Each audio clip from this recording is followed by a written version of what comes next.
श्री राधा कृष्णाभ्याम नमः। भगवान श्री कृष्ण की कथाओं का आश्रय लेने वाले भक्तजनों, मैं संध्या रानी महात्मा वेद व्यास जी एवं गुरुजनों की आज्ञा से श्रीमद् भागवत महापुराण के दशम स्कंद के 33वें अध्याय को आरंभ करती हूँ। अध्याय 33 महारास। श्री सुखदेव जी कहते हैं, राजन, गोपियां भगवान की इस प्रकार प्रेम भरी सुमधुर वाणी सुनकर जो कुछ विरह जन्य ताप शेष था उससे भी मुक्त हो गई और सौंदर्य माधुर्य निधि प्राण प्यारे के अंग संग से सफल मनोरथ हो गई। उन स्त्री रत्नों के साथ यमुना जी के पुलिन पर भगवान ने अपनी रसमयी रास लीला प्रारंभ की। संपूर्ण योगों के स्वामी भगवान श्री कृष्ण दो दो गोपियों के बीच में प्रकट हो गए, उनके गले में अपना हाथ डाल दिया। इस प्रकार एक गोपी और एक श्री कृष्ण, यही क्रम था। सभी गोपियां ऐसा अनुभव करती थी कि हमारे प्यारे तो हमारे ही पास हैं। इस प्रकार सहस्त्रों सहस्त्रों गोपियों से शोभायमान भगवान श्री कृष्ण का दिव्य रासोत्सव प्रारंभ हुआ। उस समय आकाश में शत शत विमानों की भीड़ लग गई। सभी देवता अपनी अपनी पत्नियों के साथ वहां आ पहुंचे। रासोत्सव के दर्शन की लालसा से, उत्सुकता से उनका मन भी उनके वश में नहीं था। स्वर्ग की दिव्य दुंदुभिया अपने आप बज उठी। स्वर्गीय पुष्पों की वर्षा होने लगी। गंधर्वगण अपनी अपनी पत्नियों के साथ भगवान के निर्मल यश का गान करने लगे। रास मंडल में सभी गोपियां अपने प्रीतम श्याम सुंदर के साथ नृत्य करने लगी। उनकी कलाइयों के कंगन, पैरों के पाजेब, करधनी के छोटे छोटे घुंघरू एक साथ बज उठे। असंख्य गोपियां थी, इसलिए यह मधुर ध्वनि भी बड़े ही जोर की हो रही थी।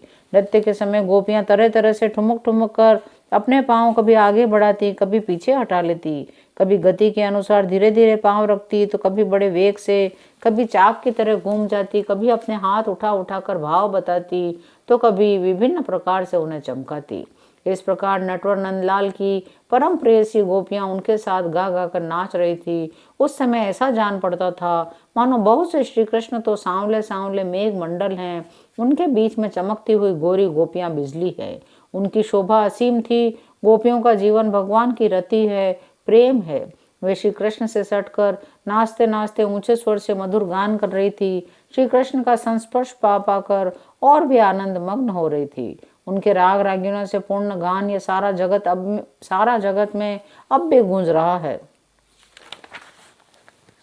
गोपियों का सौभाग्य लक्ष्मी जी से भी बढ़कर है। लक्ष्मी जी के परम प्रीतम एकांत वल्लभ भगवान श्री कृष्ण को अपने परम प्रीतम के रूप में पाकर गोपियां गान करती हुई उनके साथ विहार करने लगी।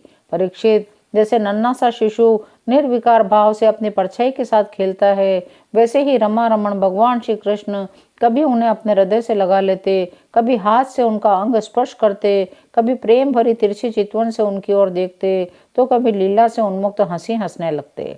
इस प्रकार उन्होंने ब्रज सुंदरियों के साथ क्रीड़ा की, विहार किया।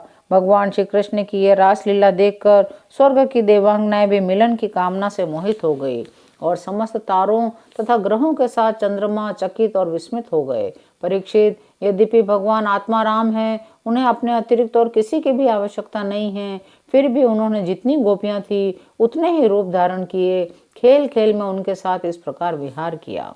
इसके बाद जैसे थका हुआ गजराज किनारों को तोड़ता हुआ हथिनियों के साथ जल में घुसकर क्रीड़ा करता है, वैसे ही लोक और वेद की मर्यादा का अतिक्रमण करने वाले भगवान ने अपनी थकान दूर करने के लिए गोपियों के साथ जल क्रीड़ा करने के उद्देश्य से यमुना के जल में प्रवेश किया। यमुना जल में गोपियों ने प्रेम भरी चितवन से भगवान की ओर देख देख कर, हंस हंस कर उन पर इधर उधर से जल की खूब बौछारें डाली। जल उलीझ उलीझ कर उन्हें खूब नहलाया। विमानों पर चढ़े हुए देवता पुष्पों की वर्षा करके उनकी स्तुति करने लगे। इस प्रकार यमुना जल में स्वयं आत्माराम भगवान श्री कृष्ण ने गजराज के समान जल विहार किया। परीक्षित, शरद की वह रात्रि, जिसके रूप में अनेक रात्रियां पुंजीभूत हो गई थी, बहुत ही सुंदर थी। चारों ओर चंद्रमा की बड़ी सुंदर चांदनी छिटक रही थी। काव्यों में शरद ऋतु की जिन रस सामग्रियों का वर्णन मिलता है वह सभी से युक्त थी। राजा परीक्षित ने पूछा, भगवान श्री कृष्ण सारे जगत के एकमात्र स्वामी हैं। उन्होंने अपने अंश श्री बलराम जी के साथ पूर्ण रूप में अवतार ग्रहण किया था। उनके अवतार का उद्देश्य था धर्म की स्थापना हो और अधर्म का नाश हो। वे धर्म मर्यादा को बनाने वाले, उपदेश करने वाले और रक्षक थे। फिर उन्होंने स्वयं धर्म के विपरीत पर स्त्रियों का स्पर्श कैसे किया? श्री सुखदेव जी कहते हैं, सूर्य, अग्नि आदि ईश्वर समर्थ ईश्वर कभी कभी धर्म का उल्लंघन और साहस का काम करते देखे जाते हैं, परंतु उन कामों से उन तेजस्वी पुरुषों को कोई दोष नहीं होता। देखो, अग्नि सब कुछ खा जाता है, परंतु उन पदार्थों के दोष से लिप्त नहीं होता। जिन लोगों में ऐसी सामर्थ्य नहीं है, उन्हें मन से भी वैसी बात कभी नहीं सोचनी चाहिए। शरीर से करना तो दूर रहा, यदि मूर्खतावश कोई ऐसा काम कर बैठे तो उसका नाश हो जाता है। भगवान शंकर ने हलाहल विष पी लिया था, दूसरा कोई पिए तो वह जलकर भस्म हो जाएगा। इस प्रकार जो शंकर आदि ईश्वर हैं, अपने अधिकार के अनुसार उनके वचन को ही सत्य मानना और उसी के अनुसार आचरण करना चाहिए। उनके आचरण का अनुकरण तो कहीं कहीं ही किया जाता है, इसलिए बुद्धिमान पुरुष को चाहिए उनका जो आचरण उनके उपदेश के अनुकूल हो, उसी को जीवन में उतारे। जिनके चरण कमलों के रज का सेवन करके भक्तजन तृप्त हो जाते हैं, जिनके साथ योग प्राप्त करके उसके प्रभाव से योगी जन अपने सारे कर्म बंधन काट डालते हैं, विचारशील ज्ञानी जन जिनके तत्व का विचार करके तत्व स्वरूप हो जाते हैं, समस्त कर्म बंधनों से मुक्त होकर स्वच्छंद विचरते हैं, वे ही भगवान अपने भक्तों की इच्छा से अपना चिन्मय श्री विग्रह प्रकट करते हैं। भला उनमें कर्म बंधन की कल्पना ही कैसे हो सकती है।